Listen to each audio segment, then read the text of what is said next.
إذا على هامش المجلس الإقليمي الذي ينظمه حزب الاستقلال في مدينة ميدالت يحضر معنا منسق الحزب والكاتب الجهوي وعضو اللجنة التنفيذية السيد محمد الأنصاري. مرحبا بك. أهلا وسهلا، تحياتي. أستاذ، كالسؤال بديهي في بداية، وأنتم تأخذون شعار مع الشعب من أجل الوطن، العناوين الكبرى التي سيدافع عنها حزب الاستقلال في خضم هذه المسجلات الوطنية؟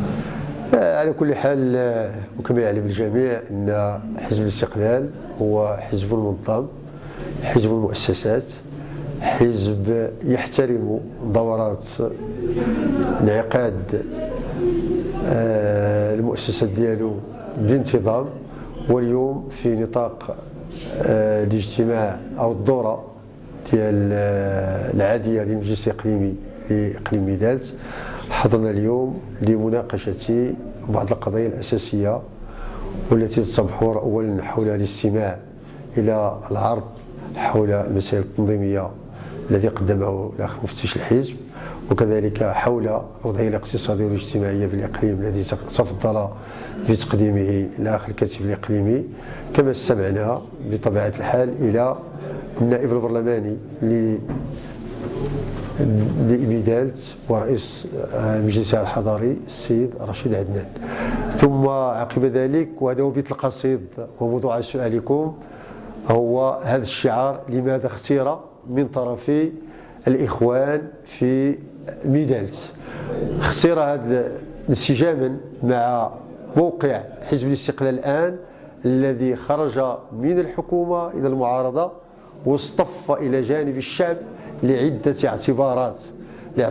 الاعتبار الأول هو أن رئيس الحكومة الذي كان حليفا لحزب الاستقلال في الحكومة الأولى في طبعته الأولى لم يلتزم لا بميثاق الأغلبية ولا بتطبيق البرنامج الحكومي الذي صوت عليه البرلمان، وبمقتضاه التزمت الحكومة الذي من بين مكوناتها حزب الاستقلال بطبيعة الحال بخدمة الشعب وخدمة قضايا الشعب والقدرة للشعب ومواصلة الحوار مع الشغيلة وخدمة المقاولة وخدمة الاقتصاد بصفة عامة والشؤون الاجتماعية والتنزيل السليم لمقتضيات الدستور الجديد والاتيان بالقوانين التنظيمية، بحيث لاحظنا أن هناك تعطيل لكل هذا.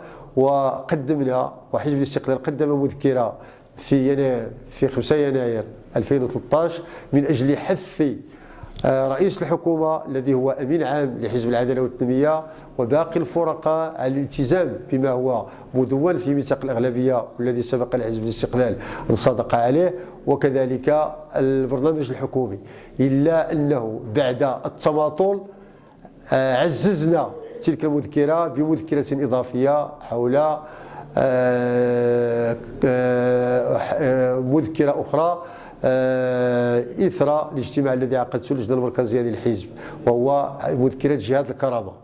وبعد ما تبين لنا أنه لا خير يرجى من الحكومة، قرر المجلس الوطني الخروج من الحكومة وقدم الوزراء الاستقلاليين استقالتهم باستثناء وزير واحد، وذلك من أجل الاصطفاف إلى الشعب أي إلى المعارضة من أجل المطالبة بتحقيق تلك المطالب التي جاءت في البرنامج الحكومي وفي البرنامج الانتخابي لحزب الاستقلال. وأنتم ضيوف أستاذ على هذا الإقليم الفتي مدينة ميدالت، ما تقييمكم لأداء الحزب محليا وإقليميا؟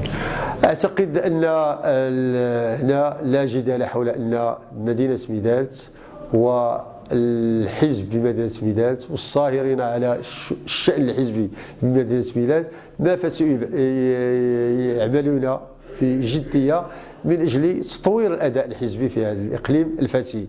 إلا أن التقسيم الإداري الذي هو منضبط مع التقسيم الحزبي من حيث المفتشية يتبين منه أن هناك صعوبات، باعتبار أن هناك عدد كبير من المناطق جد بعيدة على عاصمة الإقليم، مما يتحتم مجهودا استثنائيا لهيكلة ولتجديد الفروع وكذلك خلق أنشطة في جميع المناطق ديال الإقليم، وبالإضافة إلى دعم الروابط والمنظمات الموازية. ويتبين أن هناك نقص ولا بد من دينامية جديدة وداو الجدوى، خاصة أننا الآن في صفوف المعارضة ملزمون بالتقرب أكثر من القواعد الشعبية من أجل إبراز مطالبهم على كافة المستويات، المستويات المحلية أي الإقليمية، المستويات الجهوية والمستويات المركزية. وقد طالبت اليوم في الاجتماع من السيد المفتش والكتابة الإقليمية أن يتم كذلك أو أن يقوموا بمجهود استثنائي من أجل أن تتحسن الوضعية، وكذلك حث الإخوان على الانخراط في كذلك عصرنة الحزب